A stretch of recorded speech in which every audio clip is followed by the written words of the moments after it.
Hey everyone, for the Feast of St. Cecilia, I want to share a little bit of a reflection on her life and her tie-in to music, and I want to do it through the lens of Romano Guardini. He's a fantastic 20th century theologian, wrote a lot of great things about the liturgy. He has a book called The Spirit of the Liturgy that I highly recommend, and I'm going to quote from.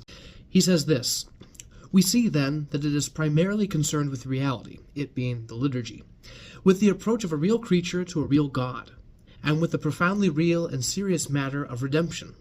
There is here no question of creating beauty, but of finding salvation for sin-stricken humanity.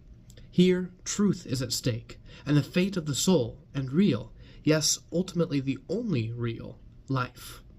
All this it is which must be revealed, expressed, sought after, found, and imparted by every possible means and method. And when this is accomplished, lo, it is turned into beauty." St. Cecilia wasn't known to be some amazing performer of music. That's not why she's regarded as the patroness of music. But she was known to sing to God in her heart. If you don't know her story, especially her story of her martyrdom, definitely read it. Highly recommend. You'll lose your head. It's just fantastic.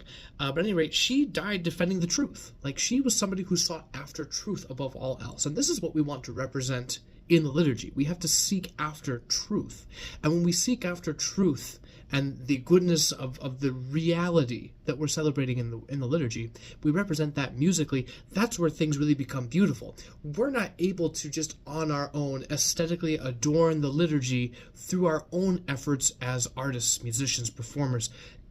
It doesn't work that way. That's not how the liturgy is constructed.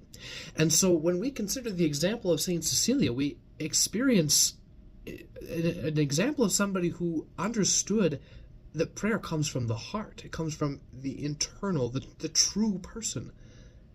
And as she sings to God in her heart, there's a purity in that prayer. And in that purity and that truth, we find the beauty that we seek to express musically in the liturgy as well. If we want to do Mass in a profoundly prayerful way that is most attuned to the spirit of the liturgy, we seek after truth like St. Cecilia. We seek to defend the truth, uphold the truth, promote the truth. She was someone who gave her life for the truth. I don't know if I'd be that brave. She's an incredible example.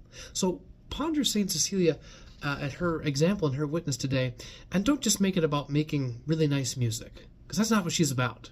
She's about the truth, and we all should be. Happy Feast of St. Cecilia.